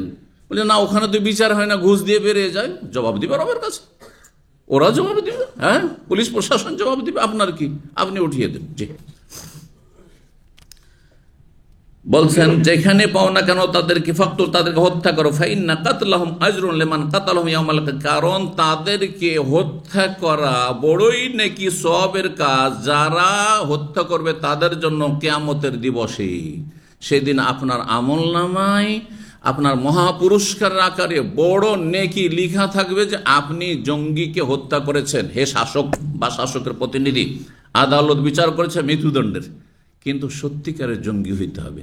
আবার জঙ্গির নাটক সাজিয়ে ভালো মানুষকে ঢুকিয়ে দিলে হবে না, তাহলে কঠিন শাস্তির অপেক্ষা করতে হবে এরকম জালেম শাসকদেরকে এবং জালেম প্রশাসনকে আর গোয়েন্দা বিভাগ। এইটাও কিন্তু সতর্ক সাবধান, কারণ অনেক নিরীহ ভাই বোনদেরকে নিয়ে গিয়ে শুধু পর্দা করার কারণে অথবা ইসলাম পালনের কারণে অথবা কোনো ভাইদের দিনদারির কারণে, একসময় জেনারেল শিক্ষিত ছিল, সে নাস্তিক ছিল, অথবা তাদের পার্টির লেভেলের কোনো লোক ছিল, এসব রাজনৈতিক পার্টি করতো, সেগুলো থেকে চলে আসছে আর কোরআন হাদিস চর্চা করেছে, রাতে উঠিয়ে নিয়ে চলে গেল আর জঙ্গি নাটক সাজিয়ে আপনার সোশ্যাল মিডিয়া টিভিতে প্রচার করে দিয়ে আজকে জঙ্গি ধরা খেয়েছে। এরা অভিশপ্ত, এরা বড় জালেম, এরা আসামির কাঠগড়ায় কিয়ামতের দিন জাহান্নামে থাকবে এবং তাদের নেকি তো এমনিতেই নেই এইসব জালেমদের।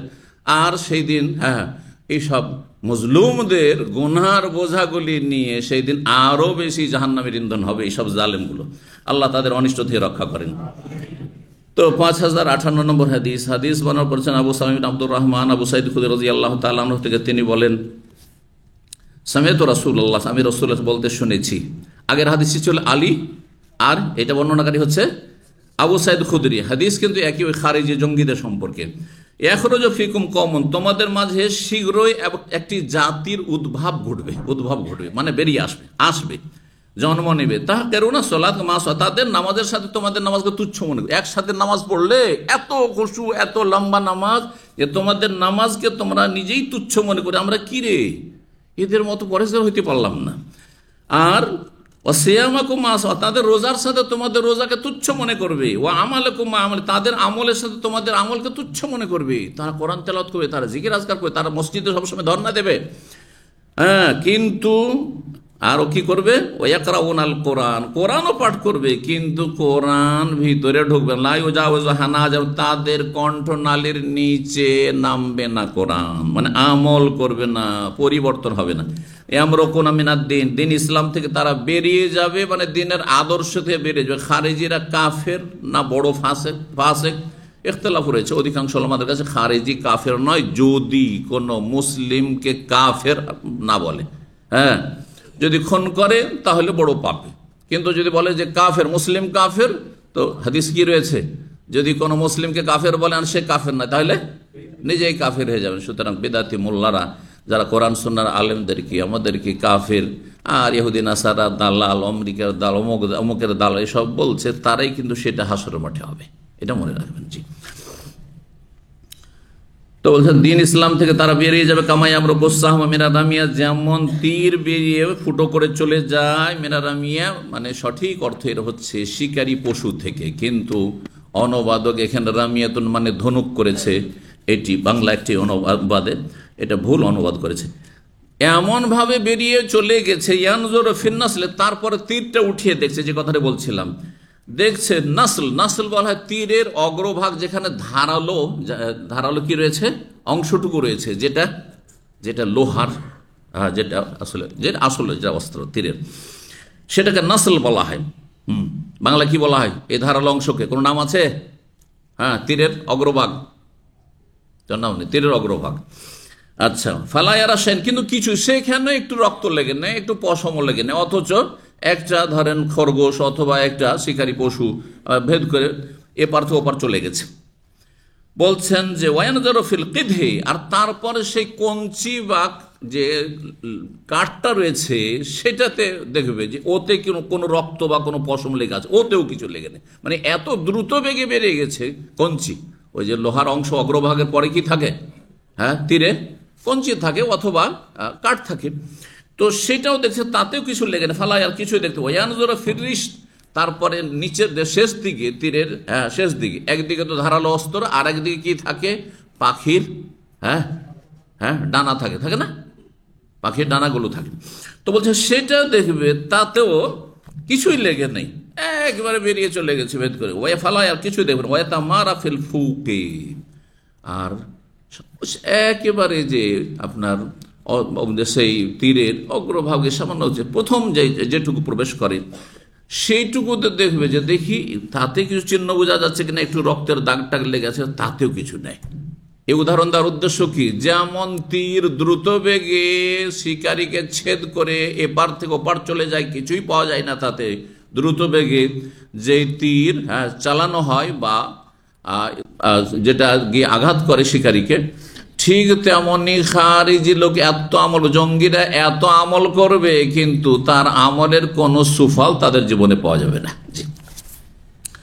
5059 নম্বর হাদিস বর্ণনা করছেন আবু মুসা আশআরী রাদিয়াল্লাহু তাআলা, নবী সাল্লাল্লাহু আলাইহি ওয়াসাল্লাম আল মুমিনু আল্লাযী ইয়াকরাউল কোরআন, মুমিন মুসলিমকে এই হাদিসে 4 ভাগে ভাগ করা হয়েছে। এক রকম মুমিন, এক হচ্ছে মুসলিম, সে তার মধ্যে একটা কি রয়েছে গুণ? মুসলিম। আর দ্বিতীয় গুণ হচ্ছে যে কোরআন তেলাওয়াত করে নিয়মিত, ওই আমলও করে, বুঝছেন? তো তার উদাহরণ হচ্ছে কিরকম? কাল উতরুজ্জা, হ্যাঁ, সুগন্ধি বা সুগন্ধ লেবুর মতো। উতরুজ্জা বিশেষ ধরনের লেবু। লেবু তো আবার মেলা রকমের লেবু আছে, তাই না? আমাদের দেশে কমলা লেবু তো ঘ্রাণ থাকে না, থাকে না? থাকে। উতরুজ্জা সেটা কমলা লেবু নয়, বিশেষ এক ধরনের আপনার লেবু আছে, লেবু জাতীয়, যেটা আরব দেশে পাওয়া যায়, সেটাতে ঘ্রাণ থাকে। তো এই যেহেতু এক তো মুমিন, 2 নম্বর কোরআন পড়ে, আবার আমলও করে, সুতরাং তার মধ্যে ঘ্রাণও আছে আর স্বাদও আছে, দুটোই আছে। তো আমহাতাইবন, তার স্বাদটাও খুব মজার, আর রিহাতাইবন, আর তার ঘ্রাণটাও খুব সুন্দর। ওয়াল মুমিন আল্লাযী লা ইয়াকরাউল কোরআন, কিন্তু যেই মুমিন মুসলিম ব্যক্তি কোরআন পড়ার সুযোগ পায় বা কোরআন পড়ে না, কোরআন তেলাওয়াত করেন আজকালকার অধিকাংশ মানুষরা যেমন, কিন্তু ওই আমল করে, তার উদাহরণ হচ্ছে কাত্তামরা, খেজুরের মতো। খেজুরে কি আছে? তামাতাইব, তার স্বাদটা তো খুব সুন্দর, হ্যাঁ, খেতে খুব মজা খেজুর, কিন্তু ওয়ালা রিহালাহা, যদি না খেয়ে ঢুকিয়েও দেন তবু খেজুরের কোনো ঘ্রাণ পাবেন না, সুগন্ধি পাবেন না। ও মাসাল মুনাফিক, তৃতীয় হচ্ছে এমন মুনাফিক আল্লাযী ইয়াকরাউন, কিন্তু কোরআন পড়ে, ভিতরে কপট, কিন্তু কোরআন পড়ে। তার উদাহরণ হচ্ছে কার রাইহানা, রাইহান নামক লতা পাতা বিশিষ্ট গাছের মতো এক ধরনের গাছ আছে, যেই গাছে কি আছে? যে গাছে খুব ঘ্রাণ আছে, যেমন পুদিনা, আছে না? এইরকম মেলা, আমাদের দেশে মেলা এরকম গাছ আছে, যে গাছগুলো দূর থেকে ওর ঘ্রাণ পাওয়া যায়। রিহা তাইয়্যিব, এই রাইহানা যে লতা পাতা বিশিষ্ট গাছ, তার যে ঘ্রাণ সেটি খুব সুন্দর। ওয়াতামুরুন, কিন্তু সেটা চিবিয়ে দেখেন সেই লতাগুলো একেবারে বিষাদ, তিতা, মুররুন মানে তিতা। চতুর্থ মুনাফিক আল মুনাফিক আল্লাযী লা ইয়াকরাউ, মুনাফিক কোরআনও পড়ে না আর আমলও করে না। কাল হানজালা, সে হচ্ছে কার মতো? মাকাল ফলের মতো। মাকাল ফল তো আমরুন, তার স্বাদও খুব তিক্ত, আও খাবিস, নোংরা, ও রিহুহা মরুন, আর তার ঘ্রাণও হচ্ছে কি? তার গন্ধ হচ্ছে খুব দুর্গন্ধযুক্ত, মুররুন, তিক্ত। 37 নম্বর অধ্যায় বলছেন রাসূলুল্লাহ সাল্লাল্লাহু আলাইহি সাল্লামের এই হাদিসকে নিয়ে একটি অধ্যায় কায়েম করে ইমাম বুখারী, বাবুন ইকরাউল কোরআন মা তালাফাত আলাইহি কুলুবুকুম, তোমরা কোরআন পাঠ করতে থাকো, তেলাওয়াত করো, যতক্ষণ পর্যন্ত তোমাদের অন্তর সেই দিকে আকৃষ্ট থাকে। অন্তরের আগ্রহ নিয়ে, যতক্ষণ মনে আগ্রহ আছে যে আমি পড়বো পড়তে ভালো লাগছে, ততক্ষণ পড়তে থাকেন। যখন দেখছেন খুব বিরক্তি লাগছে, একটু ঝিমাচ্ছি, কোরআন পড়তে পড়তে মাঝে মাঝে কোরআন হাত থেকে ছুটে পড়ার মতো অবস্থা হয়ে যায়, মানে এমন ঝিমানি চলে এসছে, তারপর গায়ের জোরে শুধু আবেগ, না আমাকে খতম দিতে হবে, আমাকে এত বার পড়তে হবে, না করবেন না, এটা নিষেধ করিয়েন না, কারণ এতে কোনো লাভ নেই, আপনার অন্তরে কোনো রকমের তাসির হচ্ছে না। জি। আর কোরআন পড়তে গিয়ে উল্টো পাল্টা পড়ে দিয়ে আল্লাহকে গালও দিয়ে দিতে পারেন, উল্টা উচ্চারণ করে নিতে পারেন, ঠিক কিনা, যার ফলে নিষেধ আছে। 5060 নম্বর হাদিস বর্ণনা করছেন জুনদুব বিন আব্দুল্লাহ সাহাবী, নবী সাল্লাল্লাহু আলাইহি ওয়াসাল্লাম থেকে বলছে, ইকরাউল কোরআন মা তালাফাত কুলুবুকুম, তোমরা কোরআন তেলাওয়াত করতে থাকো যতক্ষণ পর্যন্ত তোমাদের অন্তর সেই দিকে আকৃষ্ট থাকে।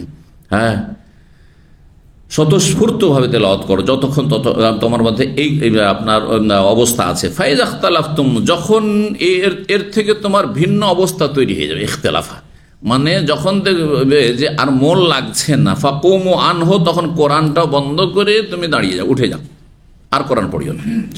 এরকম তাহাজ্জুদ পড়ার ক্ষেত্রে, তাহাজ্জুদ পড়ছেন আবেগে, আমি তাহাজ্জুদ, দোয়া করার ক্ষেত্রে আবেগে, রাতের অন্ধকারে উঠে দোয়া করবো, এদিকে দোয়া করছেন, কি বলছেন, হ্যাঁ আবার ঘুম চলে আসছে, না তাহাজ্জুদ পড়বেন না, ছেড়ে দেন। অন্য হাদিসে রয়েছে লাল্লাহ ইয়াসুব্বু রাব্বাহু, হতে পারে আল্লাহকে গাল দিয়ে দিয়েছে, হইতে পারে যে নিজেকে লানত করেছে, আল্লাহ তুই রহম করার জায়গায় একটু ঝিমাচ্ছে, ওই স্বপ্নের মতো ভাব, আর বলছে আল্লাহ লানত করো, হতে পারে না। যার ফলে এই অবস্থায়, গাফিলতির অবস্থায় কোরআন পড়বেন না, দোয়াও করবেন না, আর নামাজও পড়বেন না, ছেড়ে দেন।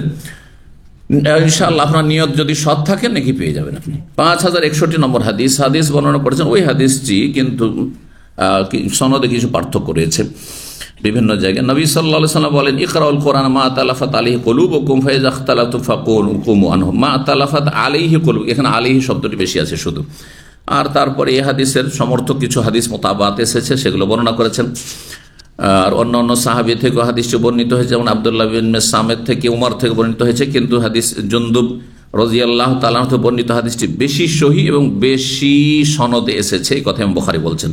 সর্বশেষ হাদিস 5062 নম্বর হাদিস, আমরা ইনশাআল্লাহ তাআলা এই ফজাইলে কোরআনের শেষ হাদিসে পৌঁছে গেছি। হাদিস বলছেন ইমাম বুখারী রাহিমাহুল্লাহর ওস্তাদ সুলাইমান ইবনে হারব, তার ওস্তাদ হচ্ছেন ইমাম শুবা ইবনে হাজ্জাজ আল বসরি, বসরার ইমাম ছিলেন তিনি। তার ওস্তাদ আব্দুল মালিক বিন মায়সারা, তার ওস্তাদ হচ্ছেন নাজ্জাল বিন সাবরা তাবেই, তার ওস্তাদ হচ্ছেন আব্দুল্লাহ বিন মাসউদ। তাহলে ইমাম বুখারী কয়জন ওস্তাদের মাধ্যমে নবী সাল্লাল্লাহু আলাইহি ওয়াসাল্লাম পর্যন্ত পৌঁছেছেন এখানে দেখা যায়। হ্যাঁ, এক হচ্ছে সুলাইমান বিন হারব, 2 নম্বর শুবা, 3 নম্বর হচ্ছে আব্দুল মালিক বিন মায়সারা, 4 নম্বর নাজাল বিন সাবরা, 5 নম্বরে গিয়ে আব্দুল্লাহ বিন মাসউদ সাহাবী কে পেয়েছেন, 6 নম্বরে 6 নম্বরে রাসূলুল্লাহ সাল্লাল্লাহু আলাইহি ওয়াসাল্লাম পৌঁছেছে। তাহলে এই সনদটি অনেক লম্বা সনদ।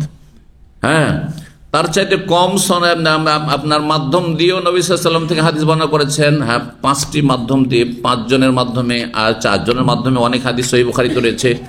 আর সহিহ বুখারীতে 30-এর বেশি হাদিস হয়, 40-এর কাছাকাছি হাদিস রয়েছে, যেগুলি সোলাসিয়াত, যেগুলো কি বলা হয় সোলাসিয়াত। এটা একটা নলেজ জেনে রাখেন। সোলাসিয়াত মানে কি, সালাসা থেকে, মানে 3 জনের ওয়াস্তায় মাধ্যমে, 3 জনের ভায়া দিয়ে রাসূলুল্লাহ সাল্লাল্লাহু আলাইহি ওয়াসাল্লাম থেকে হাদিস বর্ণনা করেছেন ইমাম বুখারী রাহিমাহুল্লাহ, সিনিয়র ওস্তাদ থেকে। দেখেন, আমরা যদি জুনিয়র ওস্তাদ আমাদের অনেক আছে, তো জুনিয়র ওস্তাদের ওস্তাদ থেকেও আমরা কিন্তু ইলম শিখেছি, সরাসরি তার কাছে পড়েছি।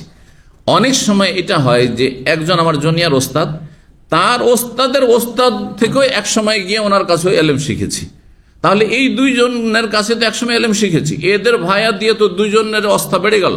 এই 2 জনের রাস্তা সূত্র বাদ দিয়ে যদি এই সূত্র দিয়ে ধরি যে আমি সরাসরি তো ওনার দাদা ওস্তাদ, আবার এই কথাটি কিন্তু বেদাতি হুজুরদের কথা, তাই না, দাদা হুজুর। হ্যাঁ, এই পীরদের কি আছে, একটা বর্তমান কারেন্ট হুজুর, তারপরে তার বাপ যে পীর ছিল ও হচ্ছে বাবা হুজুর, আর তার যে দাদা ছিল কি দাদা হুজুরে কিবলা। এদের কিবলাই যে কত আছে আল্লাহ ভালো জানে। আলহামদুলিল্লাহ, আমাদের রবও এক, কিবলাও এক, কোরআনও এক, আর ইসলামও এক, আর তরিকাও এক, নবীও এক, আর আমাদের কথাবার্তাও এক, যে কাল আল্লাহ যা বলেছে, রসুল যা বলেছেন, সাহাবায়ে কেরাম যা আমল করেছেন, বুঝেছেন। এবার বুঝতে পেরেছেন ইসলাম কত সহজ। এত সহজ ইসলামকে আর মেলা তরিকাতে নিয়ে গিয়ে একবারে ছিন্ন ভিন্ন করে রেখে দিয়েছে। ইসলাম বোঝা এত মুশকিল হয়ে গেছে যে বিভ্রান্ত হয়েও জাহান্নামের রাস্তা দিয়ে থেকে গেছে জনগণ। এই জন্য ওইসব পথগুলো বাদ দেন। ওইসব পথগুলি খুব ঝুঁকিপূর্ণ পথ, ওগুলি চোর ডাকাতের পথ, ওগুলি হচ্ছে ছিনতাইকারীর পথ। হ্যাঁ, মানে শয়তান, ইবলিস শয়তান ছিনতাইকারীর পথ, জাহান্নামের দিকে নিয়ে চলে যাবে। সব পথ বাদ দিয়ে সোজা রাসূলুল্লাহ সাল্লাল্লাহু আলাইহি ওয়াসাল্লামের তরিকা ধরুন, আল্লাহ তৌফিক দান করুন। তো হাদিসটি 5062 নম্বর হাদিস। হাদিস বর্ণনা করেছেন আব্দুল্লাহ ইবনে মাসউদ রাদিয়াল্লাহু তাআলা, তিনি বলেন আন্নাহু সামিআ রাজুলান ইয়াকরাউ আয়াতান, তিনি একবার জনৈক ব্যক্তিকে একটি আয়াত পাঠ করতে শুনলেন। লোকটি একটি আয়াত তেলাওয়াত করছিল, যে আয়াতটি সামিআন নবী সাল্লাল্লাহু আলাইহি ওয়াসাল্লাম, তিনিও নবী সাল্লাল্লাহু আলাইহি ওয়াসাল্লাম স্বয়ং শুনেছেন। কারা খেলাফা, কিন্তু যেই লোকটি পাঠ করছে ইবনে মাসউদের সামনে, সে নবী সাল্লাল্লাহু আলাইহি ওয়াসাল্লাম থেকে যেইভাবে উচ্চারণগুলি শুনেছেন তার ভিন্ন তরিকায় পাঠ করছেন। তেলাওয়াতটি তার কি ছিল? ভিন্ন তেলাওয়াত ছিল। বলছেন যে আমি শুনে দেখলাম যে এ তো ভুল ভাল করে যাচ্ছে, সুতরাং একে আর ছাড়লাম না। বলছে ফাখাযতু বিয়াদি, তার হাতটা ধরলাম যে চলো নবীর কাছে সাল্লাল্লাহু আলাইহি ওয়াসাল্লাম। ফান্তালাকতু বিহি ইলা নবী, তাকে নিয়ে চললাম নবীর কাছে। কে বলছেন? ইবনে মাসউদ রাদিয়াল্লাহু তাআলা আনহু। কারণ সে যদি এরকম ভুল করতো সেও জাহান্নামে যাবে, আর আমার সামনে ভুল পড়ছে, আমি যদি সংশোধন না করি তো আমাকে তো আল্লাহ আসামের কাঠ করে হাজির করবেন যে ও জানছিল না ভুল পড়েছিল, কেন সংশোধন করে দাওনি। আর এখানে সমাধানের জন্য যেখানে গেলে আর কোনো ঝগড়া দ্বন্দ্ব থাকবে না, রাসূলুল্লাহ স্বয়ং জীবদ্দশায় বেঁচে আছেন, সুতরাং চলো নবীর কাছে চলো, যেটা ঠিক বলে সেটা পড়তে হবে, তোমারটা ভুল মনে হচ্ছে আমাকে। জি, বলছেন যে তাকে নিয়ে নবীর কাছে চললাম টানতে টানতে। ফাকালা, তখন নবী সাল্লাল্লাহু আলাইহি ওয়াসাল্লাম দুইজনের কাছেই শুনলেন, দুইজনের কাছেই শুনলেন তেলাওয়াত। তারপরে কেলাকুমা মুহসিন, তোমাদের উভয়েই সুন্দর পড়েছে। আহসানা ইউহসিনু মানে সুন্দর করা, লিয়াবলুয়াকুম আইয়ুকুম আহসানু আমাল। আহসান থেকে মুহসিন, অনেকের নাম কিন্তু মুহসিন আছে। মুহসিন মানে কি? মুহসিন মানে যিনি সদাচরণকারী, যিনি ভালো করেন, হ্যাঁ, যিনি ভালাই করেন, যিনি কল্যাণ করেন, হ্যাঁ, যিনি হিতাকাঙ্ক্ষী ইত্যাদি মেলা বাংলায় তার ভাব অর্থ প্রকাশ করা যেতে পারে। কেলাকুমা মুহসিন, তোমাদের উভয় দুইজনেই হ্যাঁ সুন্দর তেলাওয়াত করেছ, সুন্দর পড়েছ, মানে ওরটাও ঠিক তোমারটাও ঠিক। হ্যাঁ, আবার আজকাল এইরকম তরিকা চলছে কোনো কোনো জায়গায়, না বেদাতও ঠিক আর সুন্নতও ঠিক। সহবরাত করছেন, চল ওটাও ঠিক, সহবরাত বেদাত, চলেন আপনারটারও দলিল আছে, হ্যাঁ, যাতে সমাজের সবাইকে খুশি রাখা যায়। যদি আপনার গ্রামে একটু পয়সাওয়ালা হন অথবা সৌদি আরবে থাকেন আর মসজিদের ইমাম সাহেব মোল্লা যদি আপনার কাছ থেকে কিছু চাঁদা মান্দা পায় তো আপনারটাকে বাতিল বলবে না, কিন্তু কি বলবে? ভিতর ভিতর গ্রামবাসীকে বলে দিবে যে ও কিন্তু সৌদি থেকে ওয়াহাবি হয়ে এসছে, খবরদার ওর কথা শুনবে না, আর ওকে এক ঘরে করে রাখবে, শুনবে না। কিন্তু ওর কাছ থেকে যেহেতু চাঁদা মাদা নিতে হবে, সেই জন্য ও যখন সামনে আসবে কিন্তু আমি বলবো ওদেরকে, হ্যাঁ, যে হ্যাঁ তোমারটাও ঠিক এটাও ঠিক, এইটারও দলিল আছে, বলে না? হ্যাঁ, কিন্তু যদি স্বার্থ না থাকে, ধরেন আপনি গরিব মানুষ, বেশি চাঁদা দিতে পারেন না, অথবা চাঁদা আমাদের দেন না আপনি, হ্যাঁ, ওদের মসজিদে বা মাদ্রাসায় বা কিছু বকশিসে হুজুরকে ইমাম সাহেবকে দেন না, তখন দেখেন কেমন শত্রুতা করে। আমাদের অনেক ভাইয়েরা আবেগে এখান থেকে অনেক কিতাবাদি কিনে নিয়ে গিয়ে, আরে সহিহ বুখারী বাংলা ঢাকা থেকে কিনেছে, বাংলা তরজমা মুসলিম কিনেছে, আর এখান থেকে মেলা কিতাব নিয়ে গেছে, নিয়ে যাওয়ার পর একটা সেলফ তৈরি করে দিয়েছে, একটা আলমারি সেলফ তৈরি করে মসজিদে রেখে দিয়ে চলে এসছে। আর তারপরে পরের বছর যাচ্ছে তো আলমারিও গায়েব আর কিতাবও গায়েব। কোথায় গিয়েছে? বলছে মসজিদের স্টোরে ঢুকিয়ে রেখে দিয়েছে ভিতরে, যাতে কেউ না পড়ে আর এই সহি রাস্তায় না আসে, ওদের বেদাতি তরিকা দিয়ে থাকে, মিলাদি কিয়ামি হয়েই থাকে। বুঝতে পেরেছেন? জি, এটাই করে তারা। জি, আল্লাহ তাদের হেদায়েত দান করুন। তো না, যখন দলিল আছে তখন বলবো দুটাই ঠিক, সব ক্ষেত্রে দুটোই ঠিক না। হ্যাঁ, বোঝা গেছে? যেমন একামতের ক্ষেত্রে দলিল আছে যে সৌদি আরবে যে একামত, একরা একামত, এইটাও ঠিক, আর হানাফি মজহাবের যে দোহরা একামত, ডবল ডবল একামত বাক্যে, সেটাও ঠিক। কিন্তু বলবে রফায়দানও ঠিক আর রফায়দান না করাও ঠিক, আমিন জোরে বলাও ঠিক, আসতেও ঠিক, না বল, একটা সহি আর একটা দুর্বল। যেখানে যেটা ঠিক সেটা ঠিক বলতে হবে, সব জায়গায় সবটাই ঠিক নয়। জি, যেমন জানাজাতে শুধু এক সালাম, ডান দিকে সালাম দেওয়ারও হাদিস সহি, সেটাও ঠিক, যেমন সৌদি আরবে করছে হাম্বলিরা অথবা এখানে সালাফিরা। আর আমাদের দেশে সমস্ত যারা আহলে হাদিসরাও অথবা শাফিঈরাও আর হানাফিরাও সবাই কি দুই দিকে সালাম হয়েছে, সেই মর্ম হাদিস রয়েছে আর সহি হাদিস রয়েছে, সুতরাং সেটাও ঠিক। তো যেগুলো ক্ষেত্রে ঠিক আর আপনার জানা আছে এটাও ঠিক ওইটা ঠিক বলবেন, কিন্তু এটা বলবেন না যে এটাও ঠিক ওইটাও ঠিক, বলবেন না যে তবলিগ জামাতও ঠিক আর জামাত ইসলামীও ঠিক আর আহলে হাদিসও ঠিক, এইটা বলবেন না। হক বাতিলকে একেবারে একাকার করে দিবেন না, আপনি খবরদার এরূপ করবেন না, না হলে জবাব দিতে হবে আপনার। যেটা ঠিক সেটাকে ঠিক বলে, যেটা ভুল সেটাকে ভুল বলবেন, না হলে মানুষ পথভ্রষ্ট হয়ে যায়, বুঝতে পারবে না।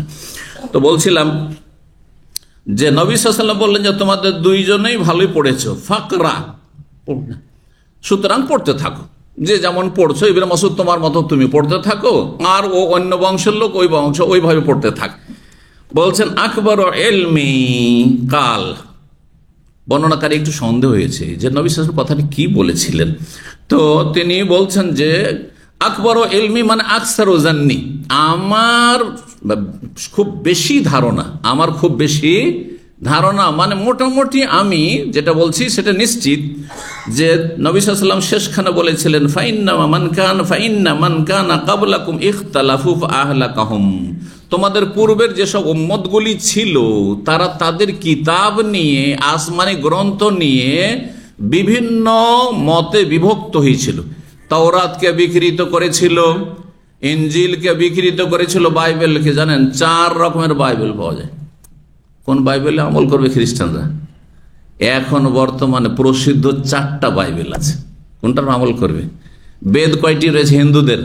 যদিও বেদ আসমানি কিতাব নয়, হ্যাঁ, ইনজিল আসমানি কিতাব, হ্যাঁ, কিন্তু সেটা বিকৃত আর রহিতকৃত, মনসুখ। বেদ যদিও আসমানি কিতাব নয়, কিন্তু তাতে কিছু ভালো কথা, ভবিষ্যৎবাণী, আল্লাহর তৌহিদ সম্পর্কে, নবীর রেসালাত সম্পর্কে, নবী মরুভূমিতে আসবেন, নবী মক্কায় আসবেন ইত্যাদি এসব কথাবার্তা অনেক কিছু রয়েছে। নবী সাল্লাল্লাহু আলাইহি ওয়াসাল্লাম মখতুন হবেন, খাতনা করা, তার উম্মত তার অনুসারীরা হবে লিঙ্গা ছেদি, এইসব কথা রয়েছে। আজ খাতনা হবে, বুঝছেন তো, তাই না? সংস্কৃত ভাষা থেকে কিন্তু বাংলা বেরিয়ে এসছে, যার ফলে যারা ভালো বাংলা বুঝে তারা কিন্তু অনেকটাই সংস্কৃত, অনেক শব্দ বুঝবে, যদিও সংস্কৃত এখন মৃত ভাষা, কিছু কিছু ভাষা প্রাচীন ভাষা যেগুলো মৃত হয়ে গেছে। যাই হোক, কি বলছিলাম যে দেখেন এই 4টা বেদ, একটি বেদ আর একটি বেদ থেকে একেবারে ভিন্ন। যেমন ঋগ্বেদে তৌহিদের কথা আছে, ঋগ্বেদে নবীর রেসালাত ভবিষ্যৎবাণীর কথা রয়েছে, কিন্তু কিছু কিছু বেদ আছে যাতে শিরক আর মূর্তি পূজাও আছে, বুঝতে পারছেন? তো যদি এগুলো যদি ঐশী বাণী হবে, মানে আল্লাহর পক্ষ থেকে, স্রষ্টার পক্ষ থেকে হবে, তাহলে এইরকম দ্বন্দ্ব কেন থাকবে?